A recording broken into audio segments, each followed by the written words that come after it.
Welcome to So Much Crime, So Little Time, Summer Shorts. I'm Jeff. And I'm Dee, and in this episode we'll introduce you to Murder They Wrote from BBC. We haven't listened to this yet, so there'll be no spoilers in this preview. Not even a teeny bit.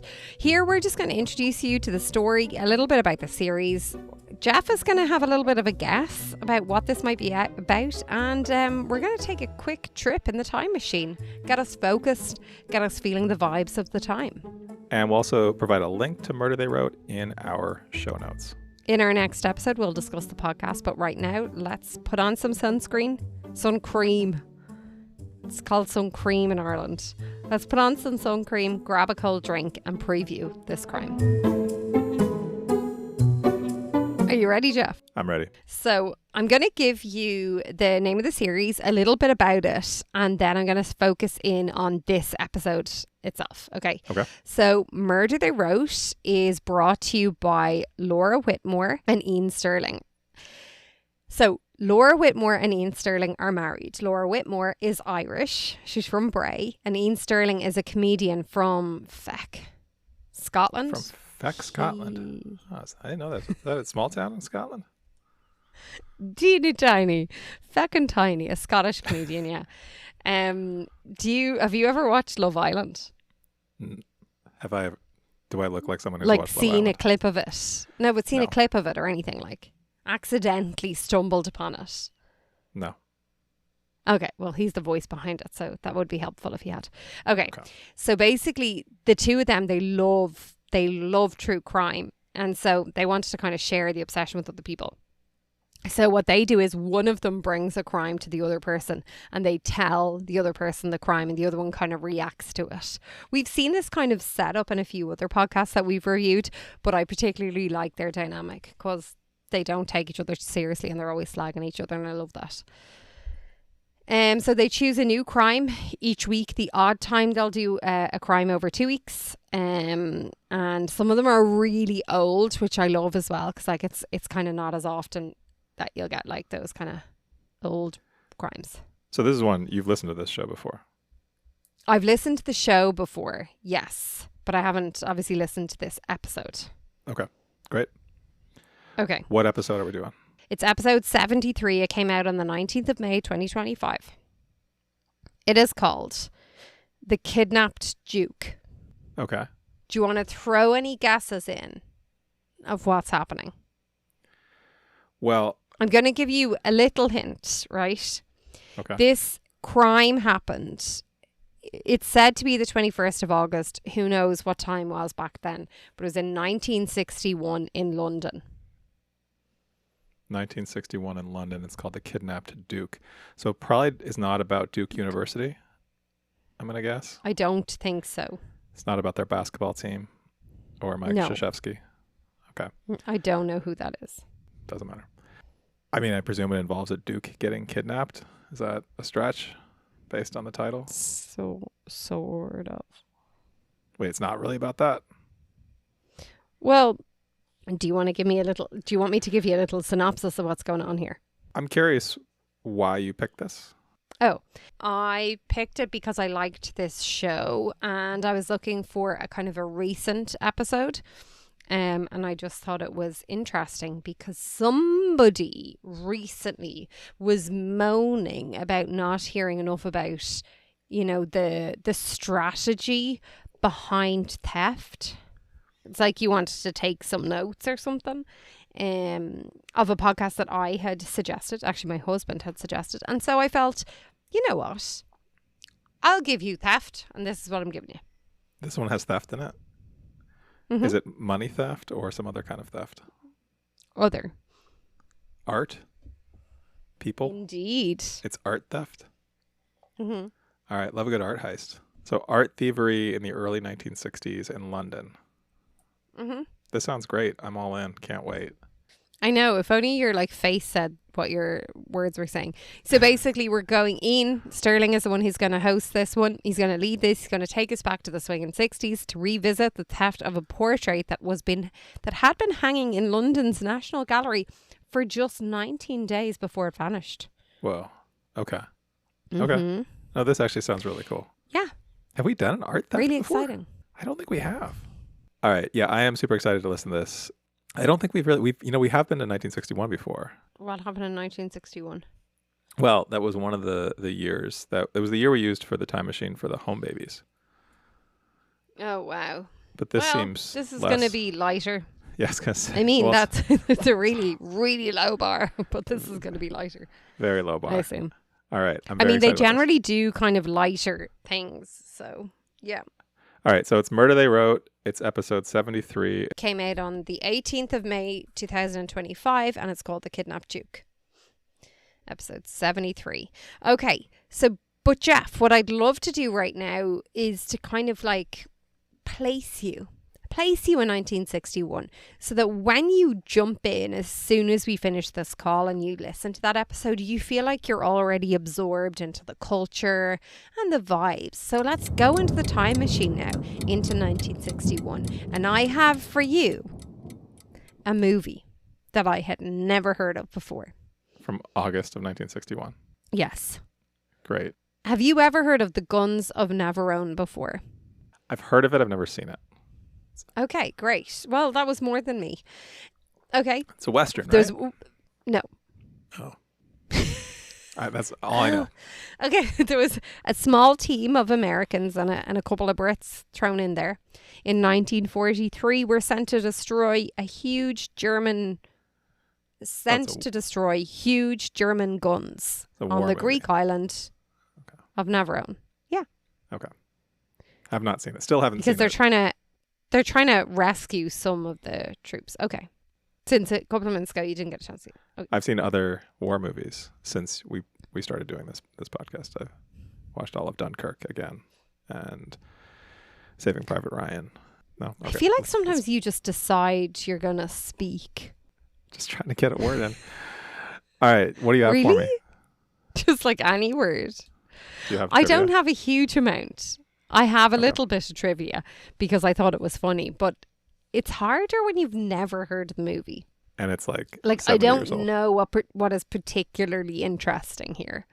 Like there was one note that one guy in this who I'd never heard of, David Niven was the actor. Had you heard of him before? That name is familiar, but yeah, this guy. Okay, this guy. Like there's one like. He was in The Pink Panther. Do-do, do-do, do-do. I don't think that's the first time I've sang that song or did that noise. Come here. I'm glad that you know him. But like one of the fun facts I kept stumbling across was that he was a lifelong non-smoker. Okay. But on screen, filming this was the first and only time in his life where on screen he smoked a cigarette. And I was like, okay, but like, if you don't know David Niven, nobody cares, you know? That's not a particularly interesting fact, yeah. That's my point. It was kind of hard to find interesting facts because I didn't really like necessarily care. Wait, so what are we doing here? Oh no, I have like one piece of trivia that I thought was funny. I didn't. Okay. Are we supposed to like pull the arse out of this? I didn't really want to pull the arse out of it, so I just kind of. This is whatever you want to do. Okay, you're making me feel like I didn't do enough, but I felt like I was doing enough, and now I feel like I wasn't doing enough. 1961 is a hard year. Yeah, it was a hard year.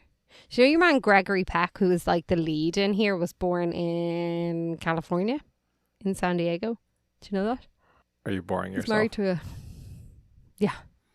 Well, Gregory Peck is this shit all day. Pretty famous actor. Yeah. Oh really? Okay. You're not familiar with Gregory Peck's work? No.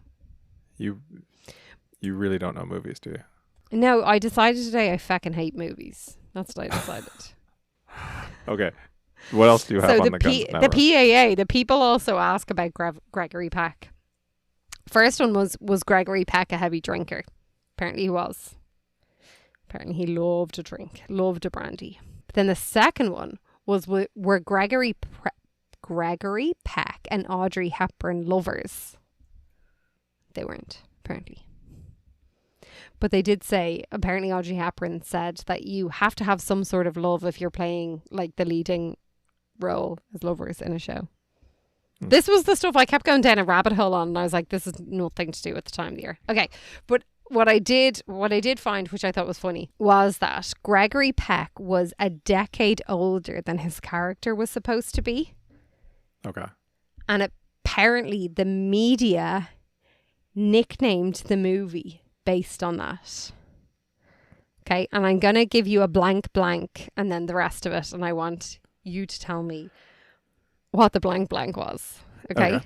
Yep. Blank goes off to war. Old man.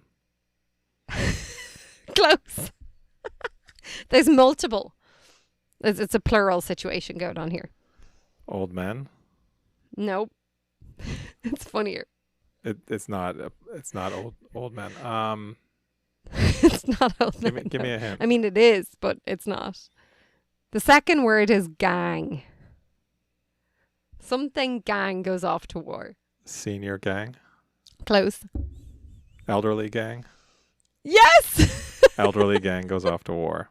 Do you know what age he was when he filmed this? I'm going to say like 35. 45. And they were apparently the media nicknamed it Elderly Gang Goes Off to War, which I think is just so funny. 45. Wow. That kind of hurts. Whoever came up with that is hilarious. Yeah, well, that was the other reason I found it so funny. Great. Love that. That's all I have. Did you know? So we're in London for this crime. And it turns out London. No restaurants. No restaurants. Couldn't find a single restaurant review from anywhere in London. No, I tried to find the number one reviewed restaurant on TripAdvisor. And as we know, the larger the city, the more wibbly wobbly these rankings on TripAdvisor are. But do you know we have an ice cream in Ireland and the UK called the Wibbly Wobbly Wonder? What is it? It's like jelly and I don't know. The Wibbly Wobbly reminded me of the Wibbly Wobbly Wonder. Sorry. There you go. Wibbly. Ice cream, jelly and chocolate is the Wibbly Wobbly Wonder. Jelly? Like a fruit swirl? Like jelly remember beans? we spoke Jello. Jello. Anyway. A little bit like Jello. So depending on how you look at it, the number one restaurant in all of London is this place called Blacklock City.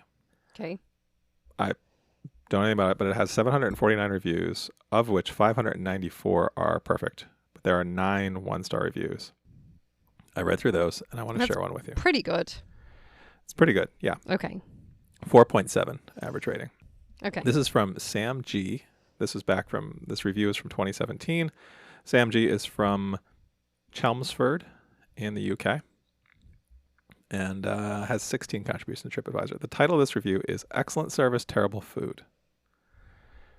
And here it is in its entirety. Seems like 1 star doesn't need to happen if you have excellent service. Right? Like, don't you get a bonus star for excellent service? Anyway. Yeah, definitely. And listen to how it starts. Great service, ambiance, and atmosphere. Service, ambiance, atmosphere. Next sentence. Such bad food. It all tasted burned, literally like charcoal. It wasn't overcooked. Meat was nice and juicy, but everything was coated in a layer of ash, like eating the bottom of a grill pan. Salty too, incredibly so. I literally couldn't eat some of it. Big pieces of meat were better because there was less ash to flesh ratio. That's such a funny description. I've never heard that before. The ash to flesh ratio. This should really be a category on TripAdvisor. What is the ash to flesh ratio at this restaurant? Such a shame because the service was absolutely top notch, ambiance lovely, and drinks were very nice. If I'd have been on my own, I would have refused to pay for the food in a big party, so I didn't want to cause a fuss. But really, the ash to flesh ratio, that's the star of this review. Thanks, yeah, Sam. that should have been the title there. Ash to flesh. That's going to pull people in. Yeah. Yeah. I think that's the name of a strip club in... I was going to say, it sounds like it. All right.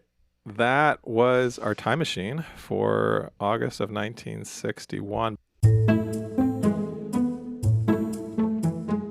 Before we go, if you want to keep this show from being covered in ash, go to patreon.com/so much crime, so little time.